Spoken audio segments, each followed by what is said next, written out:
नमस्कार, RV news में आपका स्वागत है। कायाकल्प योग ट्रस्ट की ओर से रुड़की में एक वृक्षारोपण का कार्यक्रम रखा गया, जिसमें नहरी स्टेडियम के अंदर कायाकल्प की ओर से कई सारे वृक्ष लगाए गए, जिसमें योगाचार्य तिलकराम ने पंडित रमेश श्यामवाल के हाथों से मंत्र जाप के साथ पेड़ लगाए। इस मौके पर पंडित रमेश श्यामवाल ने बताया कि पेड़ हमारा आने वाला भविष्य है, हमें अपने भविष्य को बचाने के लिए पेड़ों को जरूर लगाना चाहिए। देखिए पूरी खबर रुड़की से। बहुत ही अच्छा आज हमारे योग कायाकल्प योग के जो श्री तिलकराम जी हैं चौहान साहब, ये योगाचार्य हैं। हमारे बीच कलीराम भट्ट जी हैं जो संस्कृत के विद्वान हैं, शास्त्री जी हैं संस्कृत के विद्वान हैं, और हमारे सभी जो बंधु हैं इनका मैं बहुत बहुत अभिनंदन करता हूँ, विशेषकर तिलकराम जी का जिन्होंने मुझे विशेष रूप से बुलाया है। पेड़ आज की आवश्यकता नहीं, हजारों वर्ष पूर्व भगवान कृष्ण ने गीता में कहा है, वृक्षों में मैं पीपल का वृक्ष हूँ। और मुझे खुशी है आज कि हमारे तिलकराम जी ने पीपल का भी वृक्ष लगाया और कई वृक्ष लगाए। तो वृक्षारोपण राष्ट्र कल्याण के लिए, समाज कल्याण के लिए, और हमारे यहाँ जो वेदों में कहा गया था वही वैज्ञानिक आज कह रहे हैं कि ऑक्सीजन अगर लेना है तो वायुमंडल को शुद्ध रखना पड़ेगा। हमारे यहाँ यज्ञ की पद्धति है, यज्ञ का विधान है।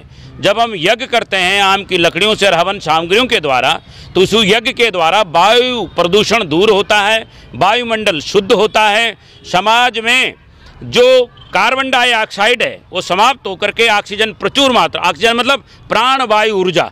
इसलिए भगवान कृष्ण ने 5000 वर्ष पूर्व पीपल को अपने से जोड़ा। क्यों? भगवान विष्णु भी प्राण वायु देते हैं, यानी प्राणों की रक्षा करते हैं, और पीपल भी प्राण वायु ऊर्जा देता है, यानी ऑक्सीजन देता है, प्रचुर मात्रा में ऑक्सीजन देता है।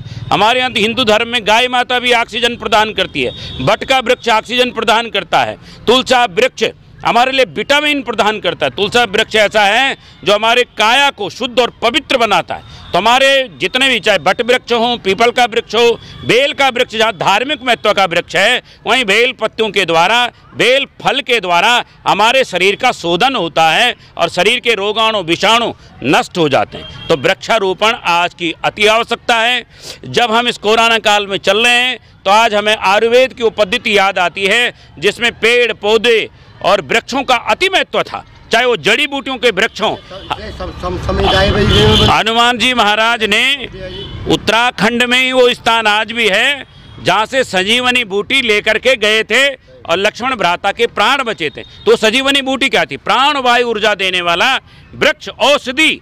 तो इन औषधियों की रक्षा करना, पर्यावरण की रक्षा करना, पर्यावरण को संतुलन करना, तो वृक्षारोपण का बहुत बड़ा महत्व है। और मैं तिलकराम जी जो योगाचार्य हमारा, इनका अभिनंदन करता हूँ, इनका स्वागत करता हूँ। ऐसे कार्य ये करते रहें और समाज को, और विशेषकर हिंदू संस्कृति का जो चिंतन है वो समाज को देते रहें। तो आप सबका बहुत बहुत धन्यवाद और सबका अभिनंदन। कायाकल्प योग ट्रस्ट 2 मार्च 2020 से रजिस्टर्ड हुआ है।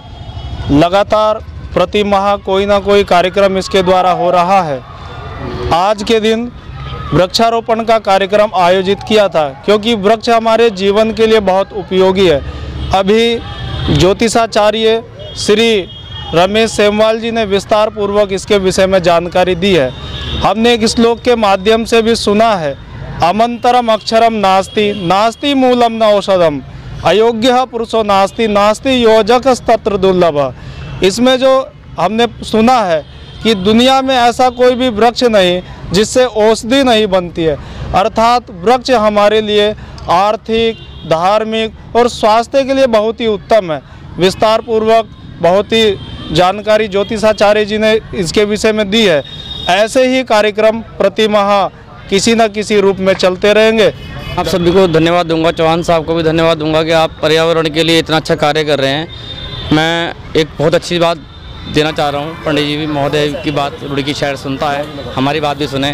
रुड़की शहर में लगभग 6 लाख लोगों की आबादी है। अगर सभी लोग मिलकर एक एक पेड़ लगाएं तो देखिए रुड़की शहर के अंदर एक ही दिन में 6 लाख पेड़ लग जाएंगे, जो अपने आप में एक वर्ल्ड रिकॉर्ड होगा। और हमारे यहाँ गंगा जी के किनारे जो तमाम गंदगियाँ पड़ी हैं, वहाँ सब जगह एक भी पेड़ अगर एक व्यक्ति लगाए और 6 लाख पेड़ लगें, और हाईवे के एक चारों तरफ बराबर में सड़कों पे, नहरी स्टेडियम के बराबर में चारों तरफ, तो इसके अलावा जहाँ भी पॉसिबल हो वहाँ पर पेड़ लगाएं। और जो भी भाई उन पेड़ों के नज़दीक से निकलें और उसको जितना भी समय मिला 1 मिनट 2 मिनट वो 1 या 2 पेड़ में या 3 पेड़ में रोज़ कम से कम 2-3 मग्गे पानी के डाले, उनको जल प्रभावित करे, उनका जीवन बचाए। उनका जीवन बचेगा तो हमारा जीवन बचेगा।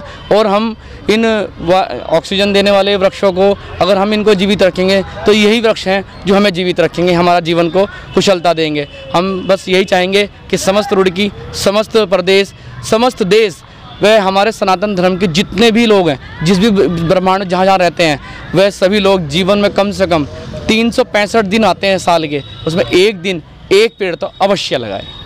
हमारे यहाँ कहा गया है एक वृक्ष 10 पुत्र समान, यानी 10 पुत्रों के बराबर एक वृक्ष को हमारे वाङ्मय में कहा गया है।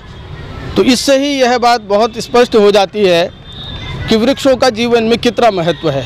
एक बहुत सुंदर श्लोक मुझे ध्यान आ रहा है, छायाम अन्यस्य कुर्वन्ति तिष्ठन्ति स्वयं आतपे फलानि अपि परार्थाय वृक्षाः सत्पुरुषा युवा। दूसरों को छाया देते हैं, स्वयं धूप में खड़े रहते हैं, फल फूल तना पत्ता सब कुछ दूसरे के भलाई के लिए देते हैं। ये वृक्ष वास्तव में सत्पुरुष के समान होते हैं। आज ऐसा सुंदर सुयोग है कि कायाकल्प योग ट्रस्ट के द्वारा, जो कि निरंतर अपनी स्थापना से लेकर के और इस प्रकार के सामाजिक, धार्मिक, आध्यात्मिक और राष्ट्र के उत्थान को सिद्ध करने वाले ऐसे कार्य निरंतर कर रहा है।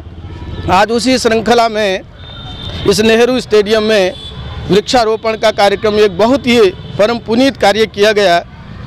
और आज ये बहुत अच्छी बात है कि इस कार्यक्रम के जो प्रत्यक्षदर्शी और शोभा बढ़ाने वाले हैं श्रीमान अपने परम आदरणीय रमेश सेमवाल जी, तिलक राम जी हैं, अपने श्रीमान विवेक पांडे जी हैं, सुरेंद्र शास्त्री जी हैं, अन्य सारे गणमान्य व्यक्ति आए हैं। तो वृक्षों का जीवन में इतना महत्व है कि उसे तो जितना भी हम अपने जीवन में उतारते हैं उतना अच्छा है। हमारे यहाँ जितने भी 16 संस्कार होते हैं, ऐसा शायद ही कोई संस्कार होता है जिसमें पंच पल्लव की बात नहीं होती है, जिसमें अश्वत्थ की बात नहीं होती, जिसमें आम्र पल्लव की बात नहीं, तुलसी दल की बात नहीं होती है। तो हमारे तो जीवन के क्षण क्षण में, कण कण में वृक्षों का आरोपण है। और हमें केवल वृक्ष धरती के ऊपर नहीं, अपने मन मस्तिष्क जीवन में वृक्षों के महत्व को स्वीकार करते हुए उसे अपने जीवन में ही आरोपित करना चाहिए। और जैसे कहते हैं, जैसे दृष्टि वैसी सृष्टि। अगर हमारी दृष्टि अच्छी होती है तो सृष्टि भी अच्छी होती है। वास्तव में हरी भरी जो भूमि होती है, ये एक प्रकार से देवताओं की सृजन स्थली बन जाती है, रमण स्थली बन जाती है। ऐसी सुंदर भूमि का सृजन होना चाहिए। और जब हम कहते हैं भारत माता की जय, तो भारत माता की जय तो तभी होगी जब गंगा माता, गौ माता, गायत्री माता, वृक्ष देवता, इन सब का आराधना ठीक ढंग से होगी, पूजन होगा और इनका विकास ठीक ढंग से होगा। तो ये ऐसे शुभकामनाएं हैं। बहुत अच्छा तिलक राम जी कार्यक्रम कर रहे हैं, हम सब भी उनके सहभागी बने, इतनी सी बात में आज के संदर्भ में कहना उचित समझूंगा। धन्यवाद।